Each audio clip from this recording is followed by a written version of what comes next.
Hey everyone, hope you're doing great. Welcome back to my channel. In today's video, we'll dive into what if Deku took the place of Star-Lord in the Guardians of the Galaxy? Smash that subscribe button, and be sure to peek at the description below. Let's begin. The planet Morag was a graveyard of giants. Skeletons of colossal leviathans, bleached bone white by a sun long since dead, lay half buried in crimson dust. The air, thick with the smell of ozone and ancient decay, was punctuated by the rhythmic hiss of geysers that spewed scalding water into the perpetually twilight sky. It was a place of profound and utter silence, a world that had died and been forgotten by the cosmos, which was why the sudden, intrusive burst of synthesized trumpets and a soaring male vocal was so jarring. Fighting dreamers, Narafuri Kamawazu and I, inside the cramped cockpit of a rust bucket M ship named the All Might. Izuku Midoriya nervously tapped his fingers against the control yoke in time with the music. The ship, a squat, durable vessel that looked more like a deep-sea crustacean than a starhopper, was a patchwork of scavenged parts, its hull scarred with a history of clumsy landings and narrow escapes. Yet, to Izuku, it was the most beautiful thing in the universe. On its nose, crudely stenciled in a fading, cheerful yellow, was a stylized crest mimicking the V-shaped hair of his childhood idol. The song blasting from the ship's tinny speakers came from a battered, bright yellow portable CD player plugged into the console via a mess of adapters. It was his Hero Mix Volume 1, a collection of J-pop and anime opening themes from a life he barely remembered.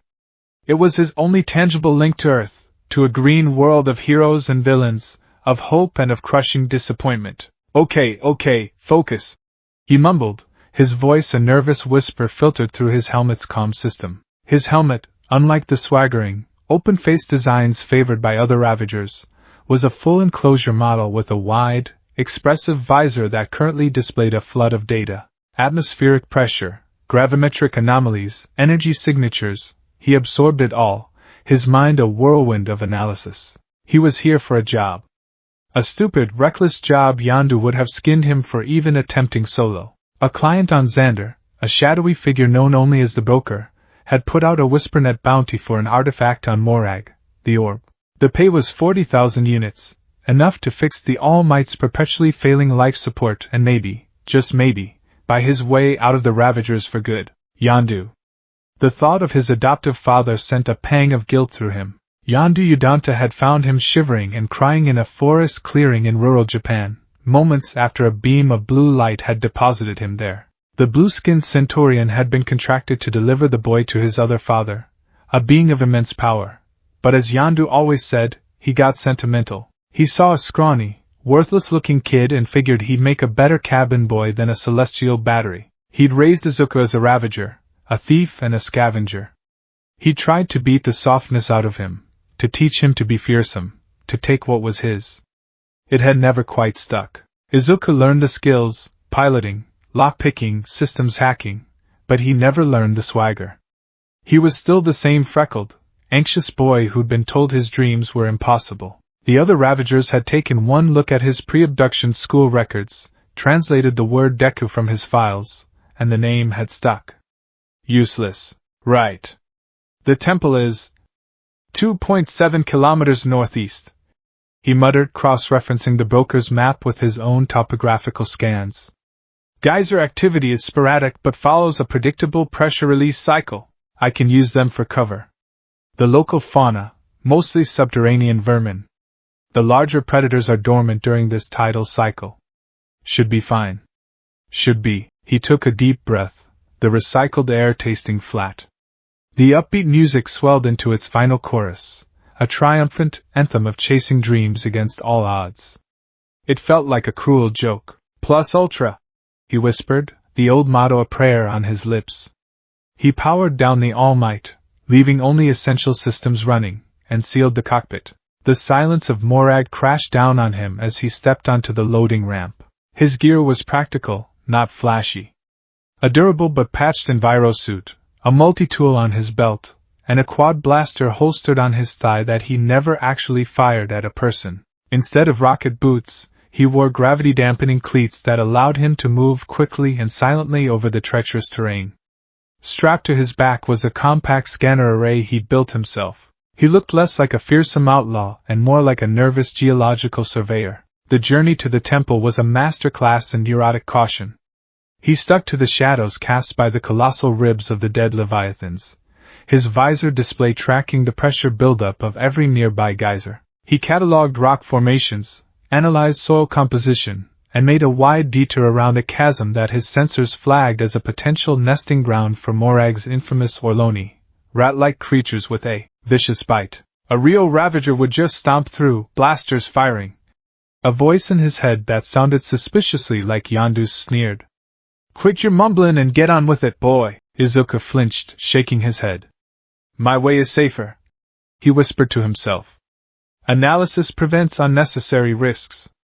A hero always has a plan." The temple entrance was a gaping maw in the side of a cliff, half swallowed by petrified waterfalls. Ancient carvings, eroded by millennia, depicted strange, robed figures holding stars in their hands. It was eerie, but Izuku's mind was already breaking it down. Structural integrity seems compromised here. Load-bearing pillar is fractured.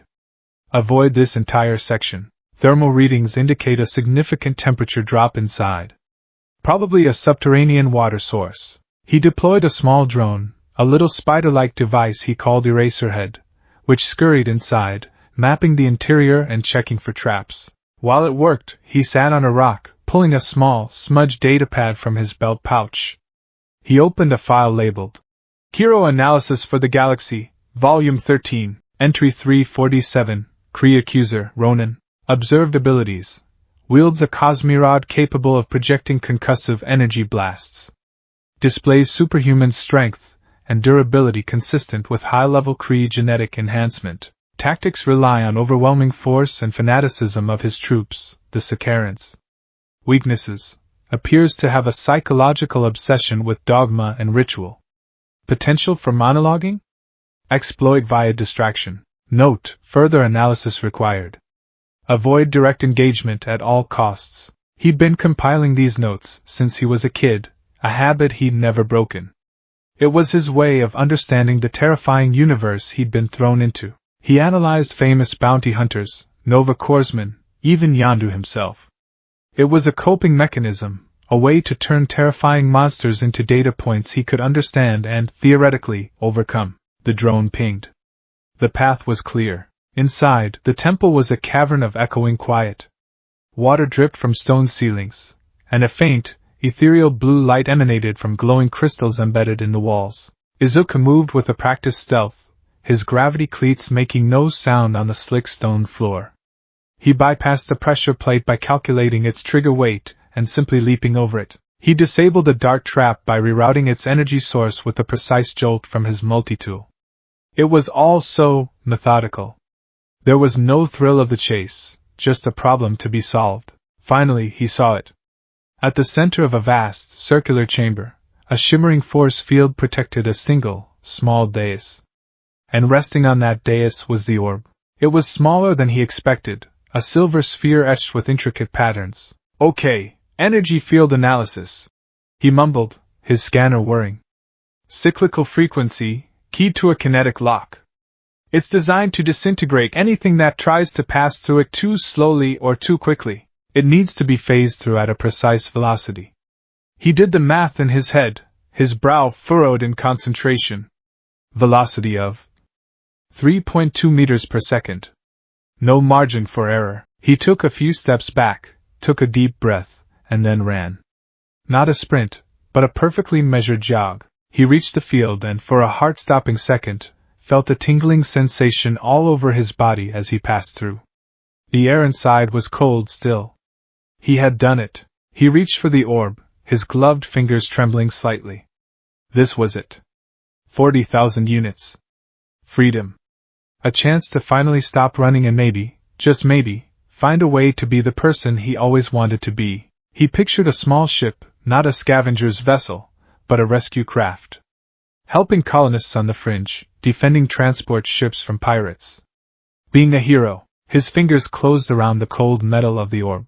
"Drop it!" The voice, amplified and menacing, boomed through the chamber. Izuku yelped, spinning around so fast he nearly tripped over his own feet. Standing at the chamber's entrance were 3 figures. The one in the middle was tall and imposing, a Kree warrior in black and purple armor, his face marked with grim blue paint. Korath the Pursuer. Izuku's blood ran cold. He'd read the files. Korath was one of Ronin's top lieutenants. This wasn't some random scavenger. This was Big League. Behind him, 2 Sakaran soldiers raised their energy rifles, the weapons humming with deadly power. Hey! Hello there! Izuku stammered, his voice cracking. He instinctively held the orb behind his back like a child caught with a cookie. Be fearsome. Yonda's voice growled in his mind. He tried to stand up straight, puffing out his chest. It didn't work. He just looked like a startled pufferfish. He tried to think of a cool outlaw name. Something intimidating. Star-Lord, a name he'd heard some of the more arrogant Ravagers use, flashed in his mind. But the word that came out was the one branded onto his soul. Deku. Koratha's stony expression didn't change. He tilted his head. Who? Izuku's face burned with humiliation inside his helmet. No! I mean, that's just, a nickname. A term of endearment. My real name, my outlaw name is... Izuku Midoriya. He mentally slapped himself. That was even worse. It sounded like an accountant, not a space pirate. Korath took a step forward. I don't care what you call yourself. I am Korath. Give me the orb. The orb? Izuku looked at the sphere in his hand, then back at Korath. Oh, this orb. Right. Well, you see, I have a client. A prior commitment. It wouldn't be very professional of me to just hand it over. Bad for business, you know? He was rambling, his heart hammering against his ribs like a trapped bird. Stall for time. Analyze. Find an escape route. His visor display highlighted the fractured pillar near the entrance he'd noted earlier. A well-placed shot could bring it down, block their path. But his blaster, he'd have to be incredibly fast. And accurate. He wasn't a great shot. You are a Ravager, Korath stated, his voice flat with contempt. Your kind understands only one thing, profit. Ronin will pay you double what the broker offered. Izuku's mind raced. Ronin? Why would the leader of a genocidal Kree cult want this orb so badly? His analysis file on Ronin flashed in his mind. Fanaticism. Ritual. Weapon. This wasn't just a valuable trinket. This was something important. Something dangerous. And suddenly, the 40,000 units didn't matter. The dream of freedom didn't matter. All that mattered was the chilling certainty that whatever was in this orb, Ronin should not have it. It was the same gut feeling he'd gotten as a child watching news reports of villains wreaking havoc. It was the instinct of a hero. He tightened his grip on the orb. No, he said, his voice surprisingly firm. I don't think so. Koratha's expression soured. Then you will die. The Sakarans opened fire. Izuku dove, rolling behind a stone altar, as laser blasts sizzled through the air where he'd been standing. His mind went into overdrive. 2 shooters, pincer formation. Korath is holding his position, assessing. Smart. He's the commander. Take out the grunts first to break their tactical cohesion. He unholstered his quad blaster, his hands shaking. He popped up from behind the altar and fired. He wasn't aiming to kill. He aimed for their rifles. One shot went wide, ricocheting harmlessly off the far wall. The second clipped the barrel of one Sakaran's rifle, causing it to spark and malfunction. Success. A small, triumphant part of his brain cheered. The other Sakaran adjusted his aim. Izuku ducked back down, his breath coming in ragged gasps. This was insane. He was a thief, a nerd who filled out notebooks, not a soldier. There is no escape, Ravager! Koratha's voice echoed. Izuku knew he was right. The way he'd come in was blocked. There had to be another way. His eyes scanned the chamber, his tactical mind overriding his panic. The water. The crystals glowing on the walls. The constant dripping. It's a subterranean river. His scanner confirmed it. Behind a curtain of petrified rock was a narrow channel of fast-moving water leading back out of the temple.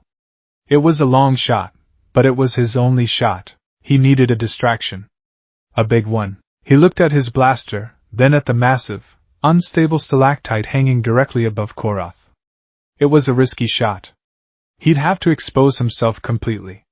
But, a hero always risks his life to save the day, he whispered, quoting an ancient All Might interview he'd memorized from a fuzzy pre-abduction recording. He took a deep breath, vaulted over the altar, and fired 2 quick shots at the stalactite's base.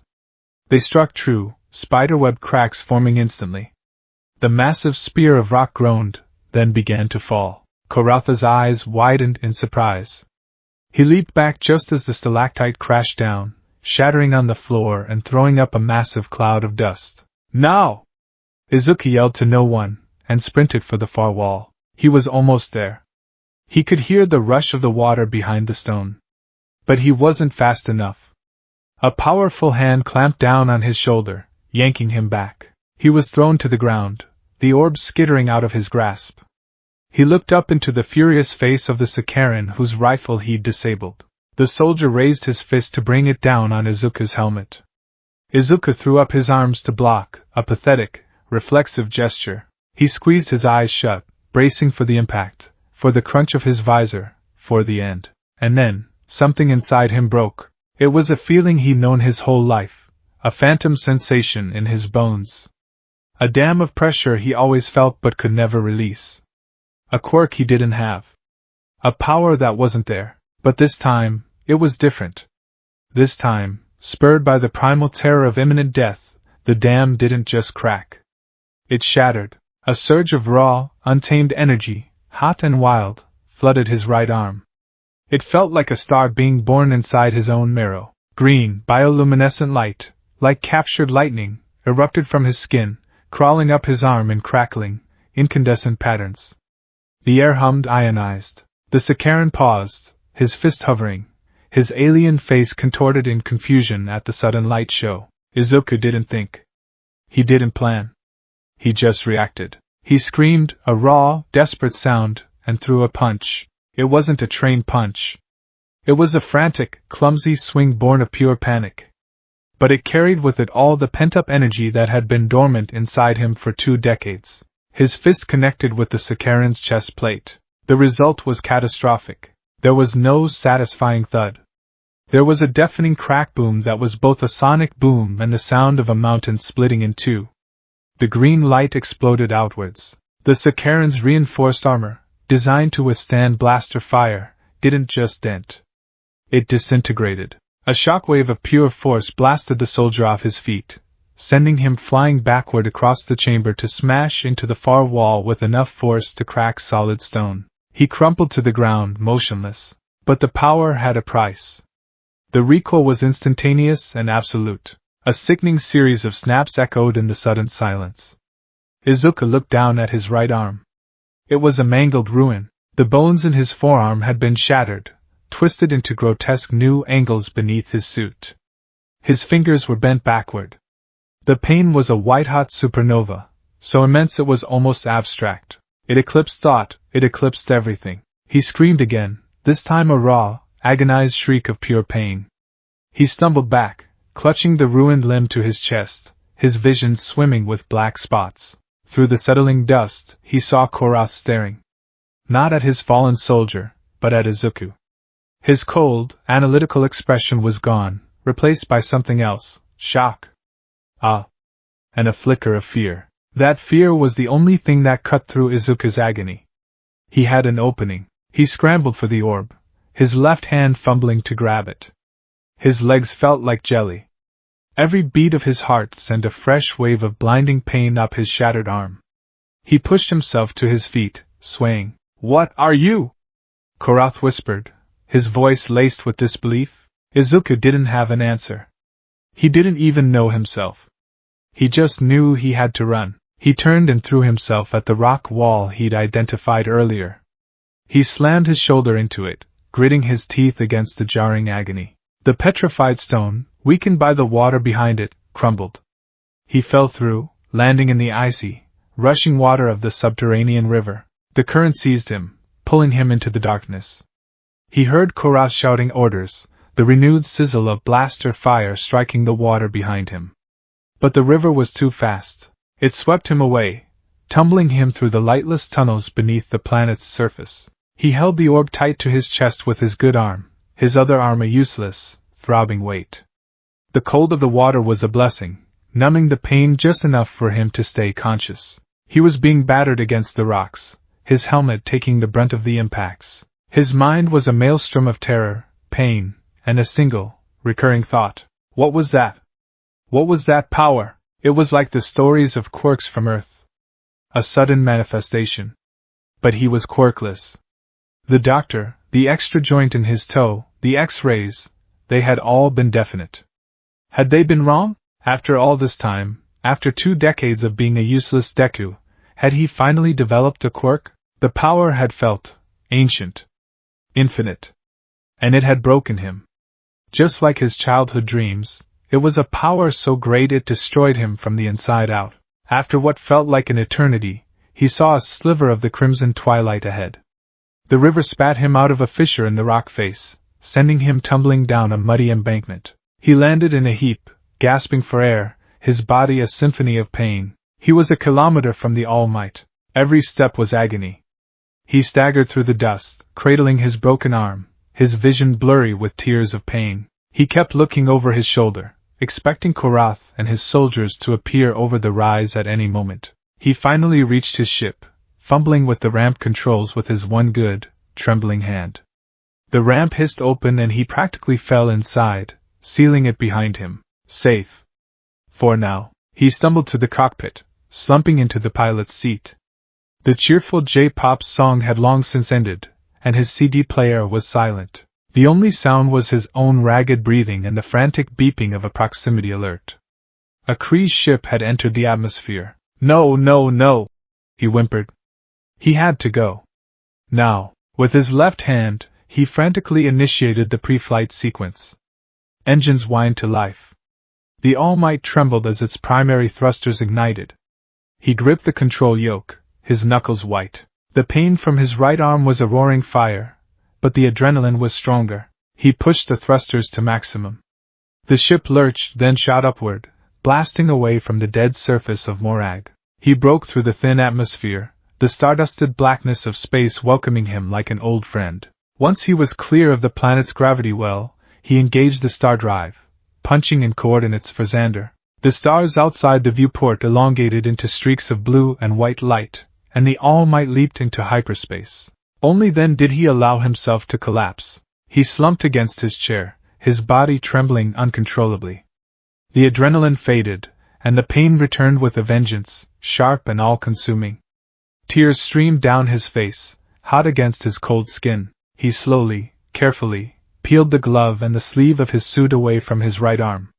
The sight made him gag. His arm was a swollen, bruised mess of purple and black, the bones clearly and horrifically misaligned. But amidst the carnage, something else caught his eye. Faint, intricate lines of green light were still visible beneath his skin, pulsing weakly like dying embers. It was the remnant of the power. His power. He stared at it, a storm of emotion swirling within him. There was the terror of the raw, destructive force he'd unleashed. The agony of its price. But beneath it all, there was something else. A tiny, fragile flicker of something he hadn't felt in years. It was a spark of awe. A sliver of hope. For his entire life, he had been Deku. The useless one. The boy who couldn't. The quirkless wannabe who could only write in notebooks and dream. But today, on a dead world at the edge of the galaxy, something had changed. He had done something. He had faced down one of Ronan's most feared enforcers. He had survived. And he had used a power that felt, for one terrifying, glorious second, like the heroes of his long-lost home. He clutched his broken arm, the silver orb resting in his lap. He was in more trouble than he had ever been in his life. He was being hunted by fanatics, he had betrayed his surrogate father, and his own body was a weapon that destroyed itself with every use. He was terrified. He was in agony, but for the first time since a doctor had shattered his world with a single word, he wasn't entirely hopeless. The useless outlaw had a secret. And he didn't know if it would make him a hero or kill him, The jump from Morag to Xander was a jarring, nauseating affair in the best of times. The All Might's inertial dampeners were, to put it mildly, temperamental. For Izuku, whose every nerve ending was already screaming from the agony in his right arm, it was a special kind of hell. He spent the entire trip slumped in the pilot's chair, his teeth gritted, a sheen of cold sweat on his brow, as the universe smeared itself into an abstract painting outside his viewport. He'd managed to administer a dose of broad-spectrum painkiller from the ship's medkit and immobilize his shattered arm with a combination of a rigid polymer plate and industrial-grade binding tape. It was a crude, ugly splint, but it held the splintered bones in place. The green, ethereal light had faded from beneath his skin, leaving behind a phantom ache and a deep, unsettling confusion that was almost as painful as the injury itself. A quirk? Could it really be a quirk? The question looped endlessly in his mind. Quirks were an Earth phenomenon, a biological quirk of his species. He'd never heard of one manifesting in a human this late in life, especially not one diagnosed as quirkless. And the sheer, self-destructive power of it felt wrong. It felt like holding a live fusion core in his bare hands. When he'd punched the Sakaran, it wasn't like he'd controlled the energy. He had simply opened a floodgate, and the resulting torrent had torn through him as mercilessly as it had his target. He remembered All Might's interviews, the ones he'd watched on grainy holovids from a salvaged Earth-dated ship.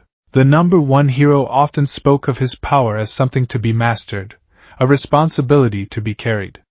He never mentioned it feeling like his own body was trying to tear itself apart. It's like my body is a glass, and the power is a gallon of water. Izuku mumbled to the empty cockpit, his voice hoarse. I tried to pour it all at once, and the glass just shattered. It was a clumsy metaphor, but it felt right. He had to learn control. He had to figure out how to pour just a few drops at a time, or he'd break himself with every use. For now, though, he had a more pressing problem. A 40,000-unit problem, currently resting on the passenger seat beside him, the orb. Korath and the Kree would be hunting him. That was a certainty. He had something their fanatical leader wanted, and he had displayed a power that would undoubtedly mark him as a priority target. His original plan, find the broker, make a quiet sale, and disappear, had just become infinitely more complicated and dangerous. He needed to be fast, discreet, and invisible, which was a problem, because Izuku Midoriya was fundamentally incapable of being any of those things. As the All Might dropped out of hyperspace, the sight of Xander stole his breath, momentarily eclipsing his pain and anxiety. The capital of the Nova Empire was a jewel of civilization, a sprawling, golden city that hung in the void, its crystalline towers linked by shimmering bridges of light. Hundreds of ships, from sleek personal skimmers to colossal starliners, moved in elegant, perfectly synchronized traffic patterns. It was the physical embodiment of order, peace, and progress. It was everything he'd ever dreamed a hero's city should be.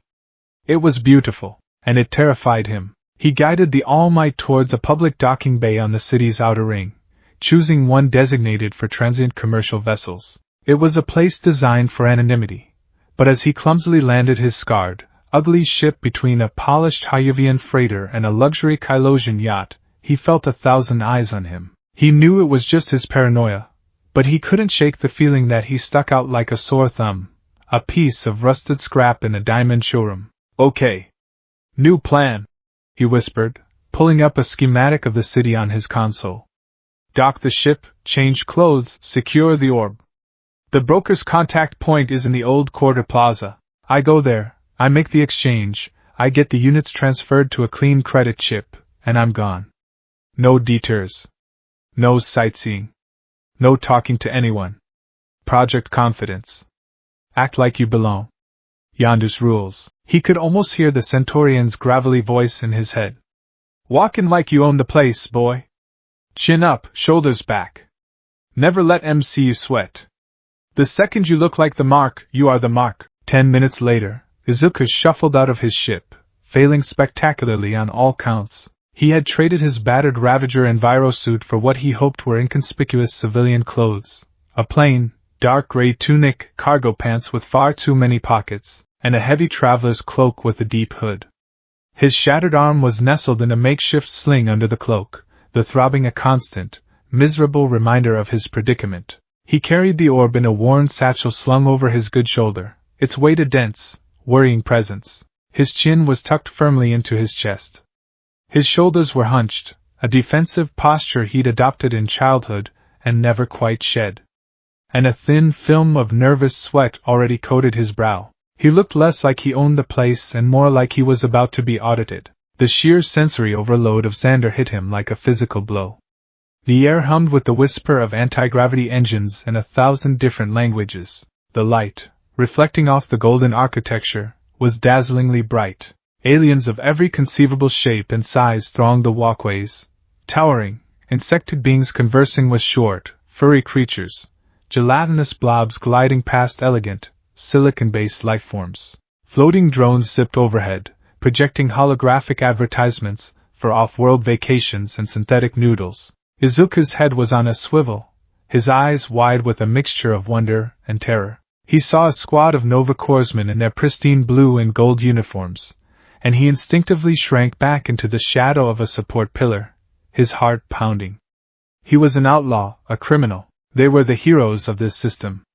He was on the wrong side. He kept his head down and navigated through the crowd, his gaze fixed on the glowing map projected onto his datapad. He was so focused on the route, so lost in his own bubbling anxiety, that he didn't notice the figure that detached itself from the shadows of an archway and began to follow him. The old quarter was a stark contrast to the gleaming modernity of the central city. The buildings were shorter, made of actual stone and metal, and the walkways were narrower, creating a more intimate, cluttered atmosphere. It was still clean and orderly by galactic standards, but it had a lived-in feel the rest of Xander lacked. The plaza was a bustling hub of activity, filled with market stalls selling exotic fruits, handcrafted jewelry, and sizzling street food. Izuku found the designated spot, a deactivated fountain at the center of the plaza. He stood beside it, trying his best to look casual. He leaned against the stone, then immediately straightened up, worried he looked too relaxed. He crossed his good arm, then uncrossed it, worried he looked too defensive. He was a mess of nervous energy, his gaze darting around the plaza, analyzing every person who passed by. "Don't look like you're waiting for a deal," Yandu's voice chided in his mind. "Look bored.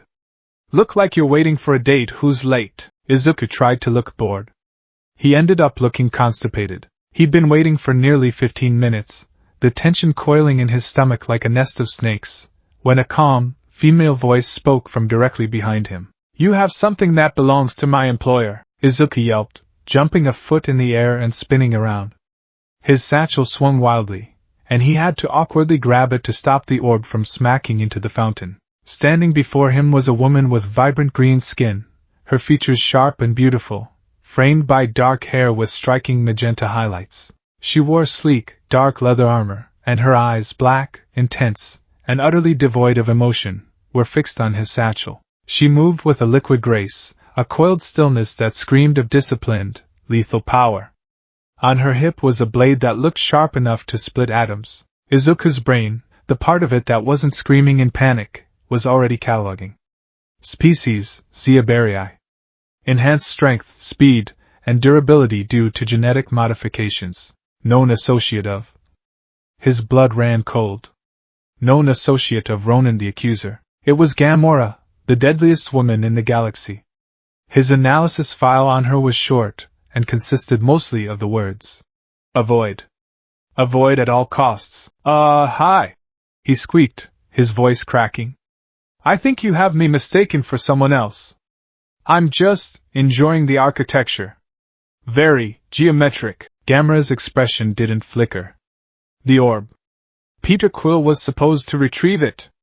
I presume Yandu sent his cabin boy instead. Hand it over." "Quill?" Izuku blinked. "Oh, right, the Star-Lord guy. No, this was my own job. Private contract.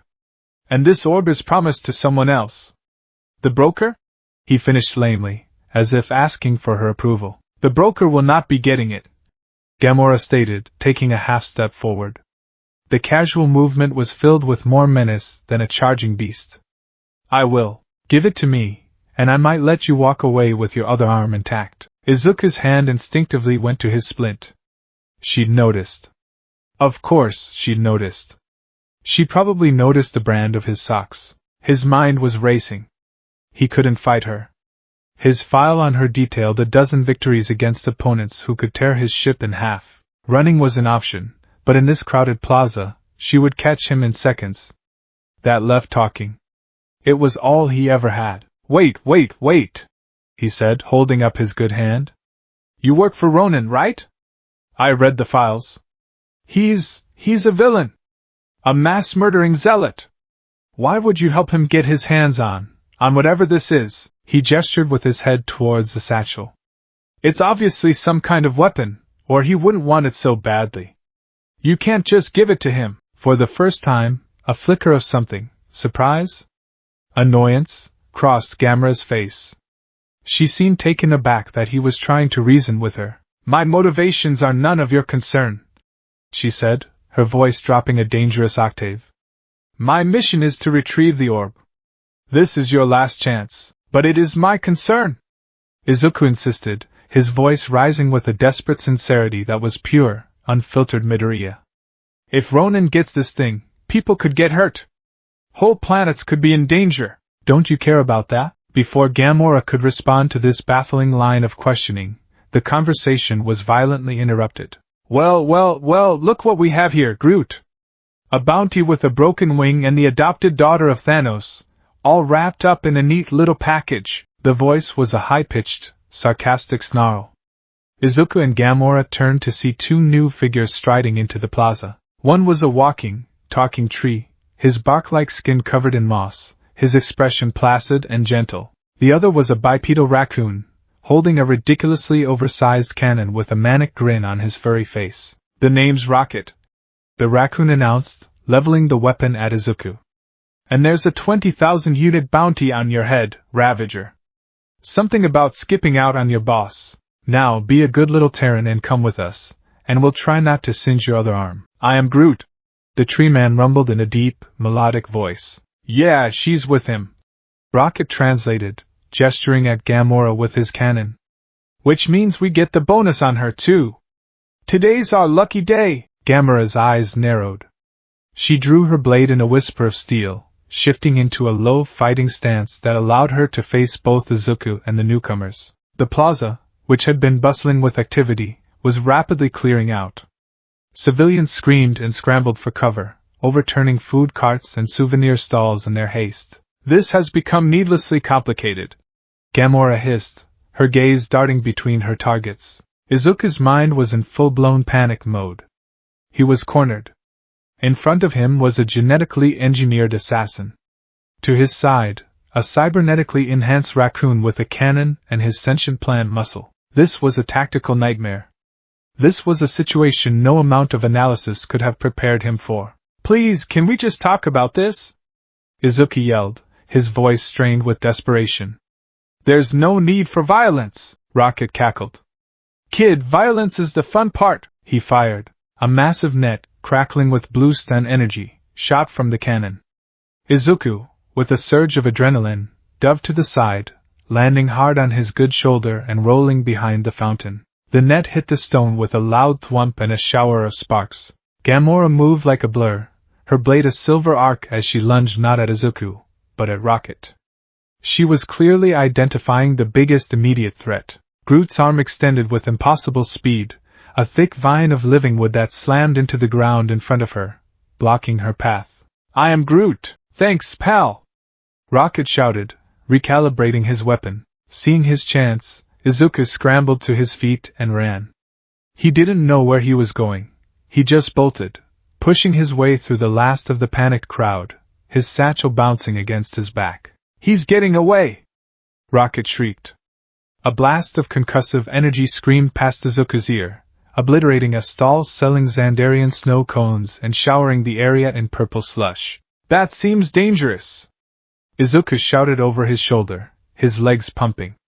He was surprisingly fast, his years of running from bullies and, later, angry ravagers serving him well. He ducked into a narrow alleyway, his heart threatening to beat its way out of his chest.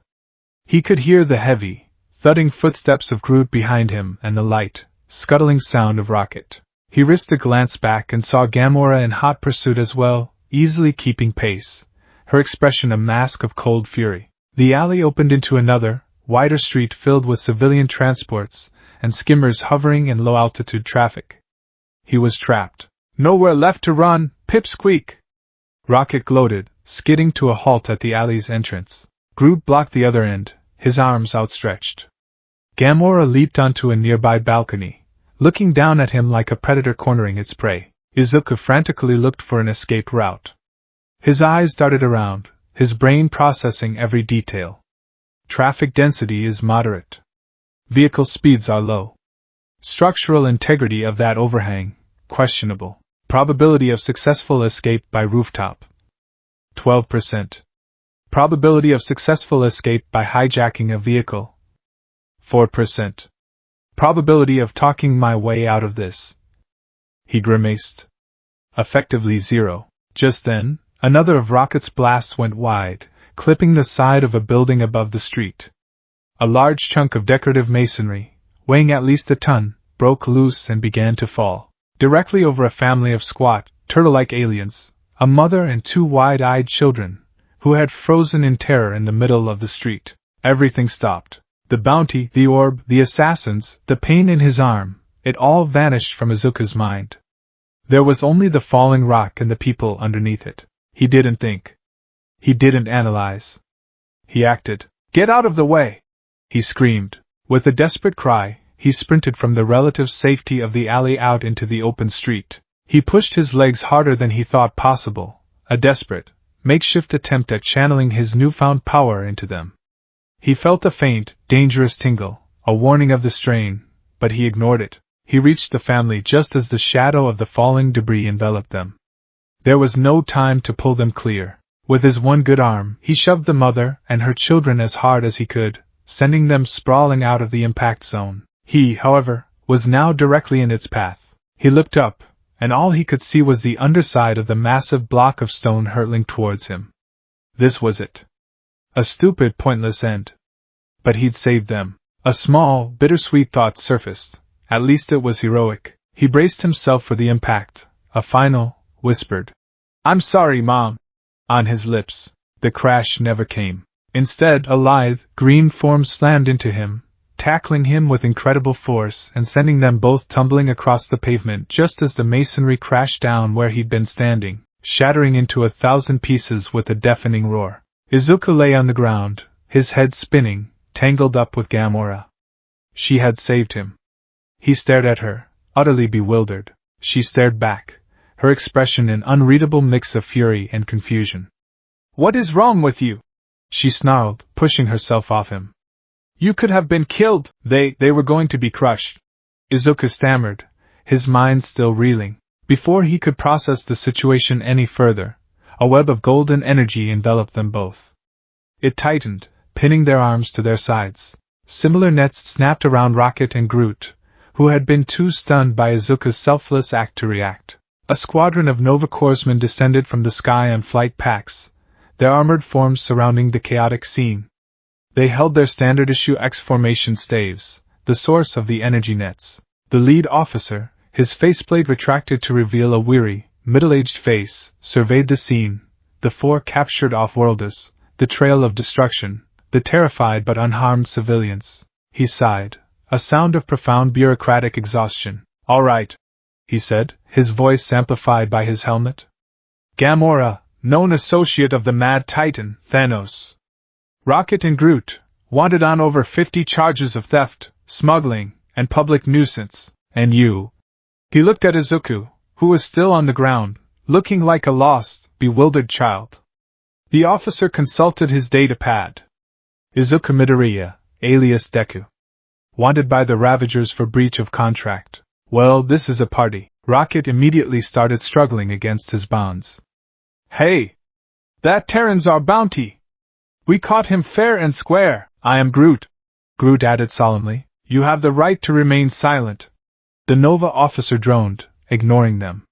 He gestured to his subordinates.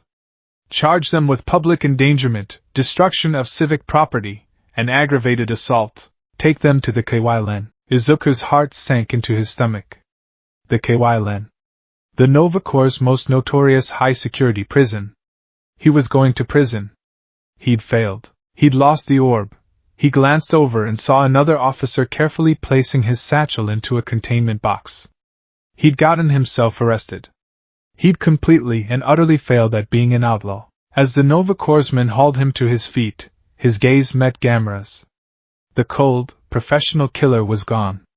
In her eyes he saw the same bewilderment he felt. She had saved him, a person she was trying to rob, and she didn't seem to know why. He, in turn, had risked his life for complete strangers, an act so antithetical to the Ravager code that Yondu would have probably just shot him on the spot to save himself the embarrassment. They were cuffed and marched towards a transport vessel, a motley collection of failures. A bitter assassin who'd shown a moment of compassion, a bounty hunter who'd let his mark's heroism get in the way, a walking tree, and a would-be hero who was a truly useless outlaw. Izuku looked back at the golden spires of Xander, the beautiful city he had only managed to scar. He had tried to be a thief and failed. He had tried to be a hero and gotten arrested. He was adrift, and for the first time, he had absolutely no idea what to do next. The transport to the Kylen was a silent, tense affair. Izuku, Gamora, Rocket, and Groot were secured in individual energy binders in the sterile, white hold of the Nova Corps vessel. The only sounds were the low hum of the ship's engines and Rocket's intermittent, furious muttering about lost bounties and incompetent law enforcement. Groot stood perfectly still, his woody face impassive, occasionally looking over at Rocket with what might have been a consoling expression. Gamora stared straight ahead, a wall of cold fury and confusion radiating from her. Her saving him had been an instinct, an anomaly she was now ruthlessly dissecting in the privacy of her own mind. Izuku, for his part, was engaged in his own frantic internal monologue. His mind, a natural enemy of silence and inaction, was churning. He wasn't just panicking, he was analyzing his panic. Objective, arrested. Location, en route to the Kylen, a high-security penal facility. Assets 1-1, broken arm 0-0, weapons 1-1, ridiculously conspicuous sling 0-0 units. Liabilities, association with known galactic criminals, possession of a highly sought-after artifact, now confiscated, and a volatile, self-destructive superpower I have no control over. Probability of a swift, legal release, 0.001%. He replayed the events in the plaza, his analytical brain overriding his shame. His decision to save the civilians had been impulsive, a reflexive act hardwired into his very being. It was the same instinct that made him jump into the sludge villain's attack to save Bakugo, all those years ago. It was the core of who he was, a piece of his earth-bound soul that 20 years as a Ravager couldn't scour away. But that act had led directly to his capture. Heroism, it turned out, was impractical, and Gamora. Her actions defied every data point he had on her. The deadliest woman in the galaxy, daughter of the Mad Titan, an assassin with a body count that spanned star systems, had saved him. Why? He hadn't represented a threat. He was, for all intents and purposes, a liability. The most logical conclusion was that his own irrational act had triggered an equally irrational response in her. An anomaly, a bug in her programming. He filed it away for further study, a puzzle that intrigued him more than it scared him. The ship dropped out of its localized FTL jump with a lurch that sent a fresh spike of pain through his arm. Outside the viewport, the Kylen loomed. It wasn't a building or a station. It was a swarm. A vast, chaotic collection of interconnected, multi-sided containment units, like a cluster of cancerous crystals floating in the void. Each cell was a self-contained habitat, and they were all linked by a web of energy conduits and transparent mag tubes. Thousands of inmates, dots of color and motion, could be seen moving within the structure. It was less a prison and more of a cosmic ant farm, a dumping ground for the dregs of the galaxy. The processing was swift and impersonal.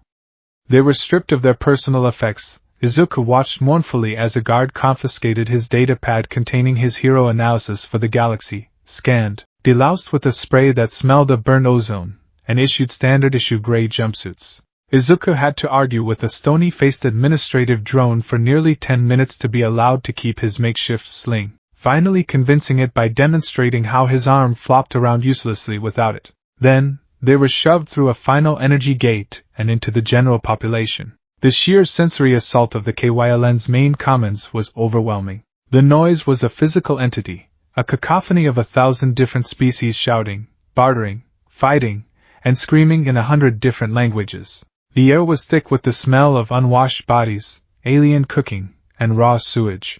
The gravity was slightly higher than standard, a low-level security measure that made every movement feel sluggish and draining. For Rocket, it was just another Tuesday. He immediately began scanning the crowd, his eyes narrowed, looking for angles, for weaknesses, for a familiar face he could exploit. Gamora stood with a rigid, dangerous stillness, her presence alone creating a small, inviolable bubble of personal space around her. Groot simply looked around with a placid, almost childlike curiosity. For Izuku, it was a nightmare. It was his worst middle school experience magnified to a galactic scale. Everywhere he looked, he saw the same archetypes he'd known his whole life.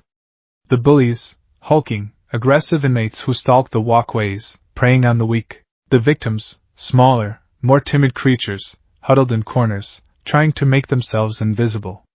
The opportunists, the schemers, the broken, and the lost. It was a microcosm of all the galaxy's cruelty, concentrated in one place. His first instinct, as always, was to observe. To analyze. His eyes darted everywhere, taking in details. That large, horned inmate, Brull species, likely alpha of that particular gang. They control the West Side food dispenser.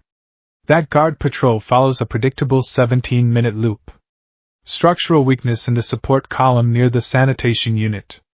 Interesting. He was subconsciously mapping the entire area, identifying threats and potential escape routes before he'd even taken 10 steps. His internal analysis was interrupted by a commotion nearby. A massive, blue-skinned inmate with fists like sledgehammers had cornered a much smaller, rodent-like creature. The big inmate, flanked by 2 of his cronies, was holding a sharpened piece of metal, a shank. "Give me the ration credits, squeak!" The Brull inmate growled, his voice a low rumble. The little creature whimpered, holding up his hands. "I have none! I swear!" The Brull raised the shank. "Then I'll take a pound of flesh instead." Izuku's blood ran cold. He saw the guards on the upper gantry, deliberately looking away. They weren't going to intervene. This was just population control. Natural selection in a cage. "Don't be a hero, boy!"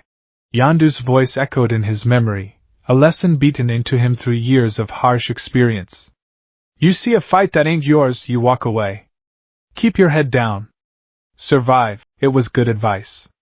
It was the smart thing to do. Izuku's feet started moving before he'd even made a conscious decision. "Hey!" he shouted, his voice cracking but loud enough to draw attention. "Leave him alone!" The entire section of the commons went quiet. The Brull inmate turned slowly, a look of utter disbelief on his ugly face. He looked at Izuku, a scrawny, one-armed human in a baggy jumpsuit, and then burst out laughing. His cronies joined in. "What did you say, little man?" The Brull sneered, taking a menacing step towards him. Izuku's heart was hammering against his ribs. Every survival instinct he had was screaming at him to run, to apologize, to curl up in a ball. But the sight of the terrified creature behind the bully, the sheer, naked injustice of it, wouldn't let him. "I said leave him alone," Izuku repeated, trying to steady his voice. He tried to puff out his chest, to look intimidating. He failed. It's not right to prey on the weak. A true strong person protects others." It was a line he'd read in an All Might comic book. It sounded noble and inspiring in his head. Out loud, in the middle of a high-security prison, it just sounded stupid. The Brull stopped laughing. His face hardened. "You've got a big mouth, Terran. I'm going to enjoy shutting it." He lunged. Izuku had a split second to react. He couldn't use his right arm. He couldn't use his power without leveling the entire cell block and breaking every bone in his body. He did the only thing he could. He dodged. He sidestepped the clumsy punch, using the bully's own momentum against him. As the Brull stumbled past, Izuku stuck out his foot. It was a simple, childish trip, but the Brull, with his massive frame and the higher gravity, went down hard, crashing onto the metal floor with a resounding clang. There was a collective gasp from the onlookers. The brawl roared in fury and scrambled to his feet. He came at Izuku again, swinging wildly. Izuku ducked and weaved, his smaller size and lower center of gravity making him surprisingly nimble. He wasn't fighting back. He was just evading, moving like a frantic sparrow avoiding a hawk. It was graceless, panicked, and surprisingly effective. He's all brute force, Izuku's analytical mind noted, even in the midst of his terror. No technique. Wide, telegraph swings. He overcommits with every punch, leaving his flank exposed for 1.2 seconds. But Izuku couldn't capitalize on those openings. He had no way to fight back. He could only dodge for so long. Eventually, his luck ran out. One of the Brul's cronies circled around and kicked Izuku's legs out from under him. He hit the floor hard, the impact jarring his broken arm. A cry of pain escaped his lips. The world tilted as the Brul stood over him, a cruel grin spreading across his face. "Not so fast now, are you, hero?" he snarled. He raised his massive foot to stomp down on Izuku's chest. Izuku squeezed his eyes shut, bracing for the impact. A green hand shot out and grabbed the Brul's ankle. Gamora stood there, her expression cold and unreadable. With a flick of her wrist that seemed to defy physics, she twisted the Brul's leg. There was a sickening snap of bone, and the massive inmate screamed, collapsing in a heap. His two cronies stared in shock, then charged her. She dispatched them with a brutal, economic efficiency that was terrifying to behold. One was taken down with a precise nerve strike to the neck, the other with a powerful kick to the chest that sent him flying into a bulkhead. The entire fight had lasted less than 5 seconds. The Commons was dead silent. Every inmate was staring at Gamora, then at the groaning, pathetic pile that was once the cell block's alpha bully, and finally at the scrawny human he'd been trying to stomp. Gamora looked down at Izuku, her black eyes boring into him. "You are an idiot," she said, her voice a low, dangerous whisper. "You would have died for nothing. He was going to kill that guy." Izuku protested weakly, pushing himself up with his good arm. "This is the KYLN," she retorted, as if that explained everything. "The weak die. That is the rule. By interfering, you only made yourself a target." She gestured around at the hundreds of watching eyes. "Now they've all seen you. They've seen your weakness. And they've seen that I, for some reason, am willing to protect you. You've made yourself a liability. And you've made me a target." She turned and walked away without another word, her back ramrod straight. The crowd of inmates parted before her like water before the prow of a ship. Izuku sat on the floor, his body aching, his mind reeling. She was right. He had been stupid. His heroic impulse had endangered not only himself but also the one person who seemed remotely capable of surviving this place. He had failed yet again. He was still sitting there, stewing in his own misery, when a new shadow fell over him. He looked up, expecting another threat. Standing over him was a mountain of gray muscle and red tattoos. The man was huge, his bald head and impossibly broad shoulders giving him an intimidating silhouette. His face was a mask of grim stoicism, but his eyes held a profound, ancient sadness. It was Drax. In the transport, he had been silent, a statue of simmering rage. "You analyze," the large man stated, his voice a deep, literal baritone that held no inflection. Izuku blinked. "What? Before the blue-skinned brute attacked you?" Drax clarified, gesturing vaguely towards the still groaning Brul. "You were observing. Your eyes scanned the guard's patrol routes. You noted the structural flaw in that column." He pointed a thick finger at the exact spot Izuku had been analyzing. "You calculate." "Why?" Izuku was flabbergasted. He thought he had been discreet. This man, who he'd pegged as nothing more than a mindless berserker, had been observing him with an incredible degree of perception. It's a habit," Izuku stammered, scrambling to his feet. He felt tiny standing next to Drax. "I just like to understand my environment. It helps me feel safer." Drax considered this for a long moment. "A logical, if futile, endeavor. This environment is designed to negate understanding. It is chaos given form." He paused, his gaze becoming more intense. You also spoke of protecting the weak. A foolish sentiment in this place. Why would you risk your life for a creature you do not know? The question was blunt, direct, and utterly serious. Izuku found he couldn't give a cynical, Ravager-style answer. He had to be honest. Because that's what heroes do, he said, his voice quiet. Where I come from, the strong have a duty to protect those who can't protect themselves. It's the entire foundation of a peaceful society. Without it, there's just bullies and victims. Drax's stony expression softened almost imperceptibly. He looked past Izuku, his eyes focused on something far away, in a time long past. My world had such heroes, he said, his voice thick with a sorrow so deep it was almost a physical presence. They were not enough. Ronin came. He slaughtered them. He slaughtered my wife, Ovette. He slaughtered my daughter, Kamaria. He spoke the names as if they were sacred texts, his voice cracking on the last. I have spent the years since then hunting him, cutting a bloody swath across the galaxy in my quest for vengeance. It led me here. I live only to see him suffer. To feel my fingers close around his throat. Izuku listened, his own problems seeming insignificant in the face of such colossal grief. He had read about Ronin's crusades, the planets he had purified in the name of the Kree Empire, but it had always been data, numbers on a screen. Drax's pain made it real. The burning cities, the screaming people from the Infinity Stone's vision flashed in his mind. This was the face of Ronin's evil, a man whose entire world had been reduced to a single, all-consuming need for revenge. Izuku, the boy who had idolized heroes his entire life, felt a familiar fire ignite in his chest. This was what heroes fought against. Not just monsters and villains, but the grief and despair they left in their wake. I'm sorry, Izuku said, the words feeling pitifully inadequate. Ronin, he has the orb I found on Morag. I don't know what it is, but he wants it badly. That's why Gamora is here. She was trying to get it for him. Drax's head snapped towards Gamora, who was now leaning against the far wall, watching them with narrowed eyes. A low, dangerous growl rumbled in his chest. The daughter of Thanos works with my family's killer? Wait, Izuku said, stepping in front of Drax as the giant man began to move towards her. She said she has a buyer for it. She was betraying Ronin. That stopped Drax in his tracks.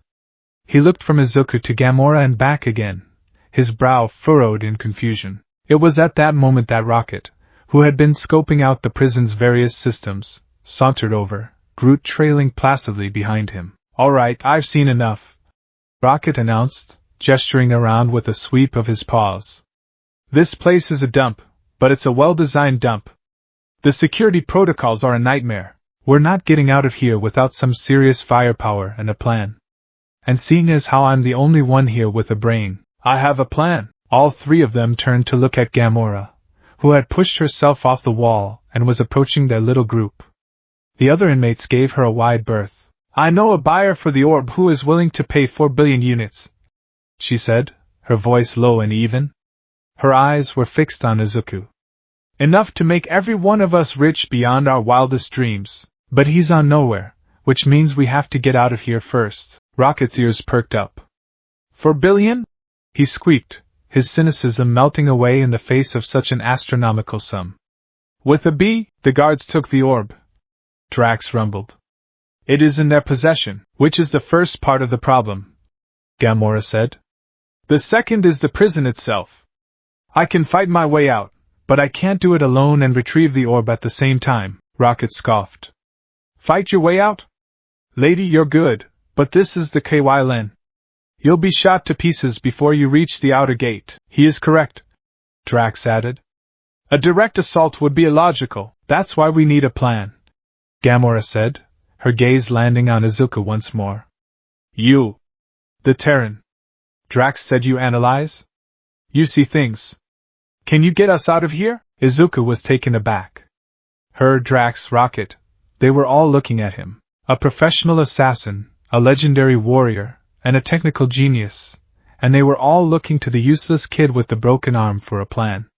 It was absurd, but as he looked at them, something clicked in his mind. It wasn't absurd. It was a team. A dysfunctional, chaotic, an incredibly dangerous team, but a team nonetheless. Gamora was the muscle and the motivation, money. Drax was the tank, driven by a righteous fury that could be aimed. Rocket was the tech expert and demolitions. Groot was Groot. And he was the strategist. He wasn't a fighter. He wasn't a smooth talker. He wasn't a tech head. But he could think. He could see the patterns, the connections, the weaknesses. He could make a plan. The despair and fear that had been crushing him began to recede, replaced by a familiar, frantic energy. The thrill of a complex problem. Okay, he said, his voice gaining a new, focused intensity. He started pacing, his good hand gesturing as he talked, his mind racing. Okay, escape. Right. First, we need to deal with the guards. They're equipped with standard Series 7 stun batons and particle rifles. Heavily armored, but their helmets have a known vulnerability in the comlink port. A targeted electrical discharge could short out their entire system. Rocket, can you build a multi-phase EMP device using the components from a standard-issue inmate tracking band and the power cell from a sanitation drone? Rocket stared at him, his mouth slightly agape. Yeah. Probably. Why? That's for the guards. Izuku continued, not slowing down. Next, the watchtower. It's the nerve center of the prison. We can't just blow it up. That would trigger a full lockdown and bend the commons into open space. We need to seize control. The tower's core systems are isolated, but they all run through a central power conduit located. He pointed up. Right there. That conduit is shielded, but the maintenance panel at its base is a Series 4 kinetic lock. I can bypass it with a simple sequential vibration. Groot, I need you to get me up there. Your arm. Can you extend it 20 meters? I am Groot. The tree man rumbled, a thoughtful expression on his face. Perfect. Once I'm in the panel, I can reroute the tower's command functions to a secondary terminal. Rocket, I need you to have a terminal ready to interface with the system. From there, you can disable the cell block's internal defenses and, more importantly, the anti-gravity system. The entire prison is held together by a gravitic matrix. If you shut it down, the whole place goes into freefall. Rocket finished, a manic glint in his eyes. The individual cells will float free. We could just walk out, not walk. Float, Izuku corrected. We'll need to get to the impound bay where they're holding my ship, the All Might. Once we're there, we'll need the orb. It'll be in a high-security locker. Gamora, Drax, you're on retrieval. They'll have laser grids, pressure plates. But you two should be able to handle the physical security. He finally stopped pacing, his chest heaving. He looked at the stunned faces of his new, reluctant teammates. For the first time, he wasn't a scared kid. He was a strategist in his element. This was his quirk. Not the destructive energy in his arm, but the high-speed, multi-threaded analysis happening in his brain. Rocket was the first to speak. Holy crap, kid, he breathed, looking at Izuku with a newfound respect. You're not as dumb as you look. Gamora nodded slowly, a flicker of grudging admiration in her eyes. It's a complex plan. A lot of things could go wrong. That's why we need a distraction, Izuku said, a nervous but determined smile on his face. He looked at Drax. Drax, remember how you said a direct assault would be illogical? Drax nodded. It is, Izuku agreed. Which is why no one will expect it. You will be our distraction. You will start a riot. Drax looked at Izuku, and for the first time since they'd met, a slow, terrifying smile spread across his face. I would like that very much, he said. Izuku felt a thrill run through him. This was it. This was what it felt like. Not just having a plan, but leading a team. He wasn't Deku, the useless outlaw. He wasn't the scared kid in over his head. He was the mind of the operation. And he was going to get them out. The 22 hours leading up to the breakout were a masterclass in controlled chaos, orchestrated by the most unlikely conductor in the galaxy, Izuku Midoriya, a man who had successfully failed at every aspect of being a criminal, discovered he had an unnerving, savant-like genius for planning a prison break. He became a whirlwind of nervous energy, his single good hand constantly gesturing as he laid out his hyper-detailed, multi-layered plan. He didn't just give orders, he delivered dissertations. He explained the precise metallurgical composition of the guards' helmet visors to Rocket, complete with stress fracture diagrams he drew on the grimy floor with a piece of chalk. He calculated the exact tensile strength Groot would need to maintain in his extended arm to counteract the KYLN's fluctuating gravity, factoring in wind shear from the ventilation systems. He gave Drax a color-coded, priority-based list of targets to provoke for the riot, ranking them by their aggression, influence, and the likelihood of them causing maximum chaos with minimum collateral damage to their own objectives. Rocket, for his part, worked with a focused, almost joyful intensity he usually reserved for building planet-killing bombs. He'd procured the necessary components with a series of slick trades and outright thefts that left Izuku both impressed and morally conflicted. The sanitation drone's power cell was acquired in exchange for a gambling tip that bankrupted a six-armed card shark. The inmate tracking bands were liberated from the ankles of 2 sleeping inmates. Rocket sat in a secluded corner, his tongue sticking out in concentration as he soldered, stripped, and rewired the parts into a device that looked like a tangled metal spider. "Are you sure that's stable?" Izuku asked, peering over his shoulder for the 10th time.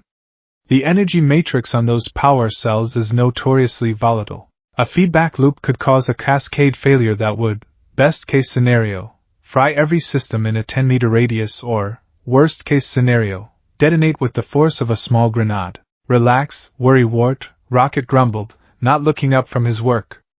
"I'm not just slapping parts together. I'm creating a symphony of controlled mayhem. This little beauty won't just short out their helmets. It'll broadcast a subaudible frequency that causes intense nausea in the Krylorian species." "The Warden? He's Krylorian. He'll be too busy puking his guts out to coordinate a response." Izuku blinked. "That wasn't in my plan." "It's called improvisation," Rocket shot back. "You should try it sometime. It's fun." Gamora and Drax were a study in contrasts. Gamora remained a coiled spring of lethal potential, her movements economical and precise as she familiarized herself with the layout Izuku had described. She was the professional, the soldier, assessing the plan for flaws and preparing herself for the violence to come. Drax, on the other hand, had found a new, almost beatific sense of purpose. He spent hours performing what looked like a series of slow, deliberate meditative exercises, but were, in fact, stretches designed to maximize his brutal strength. He was a weapon being sharpened, and he hummed a low, monotonous tune that was, Izuku suspected, a Kylosian war dirge. Izuku was the frantic nerve center of it all. He didn't sleep. He barely ate. He just paced, muttered, and refined. He developed contingency plans for his contingency plans. Okay, what if the guards' comm systems have been updated with Phase 3 shielding? He mumbled to himself, sketching on the floor. Rocket's EMP would be ineffective.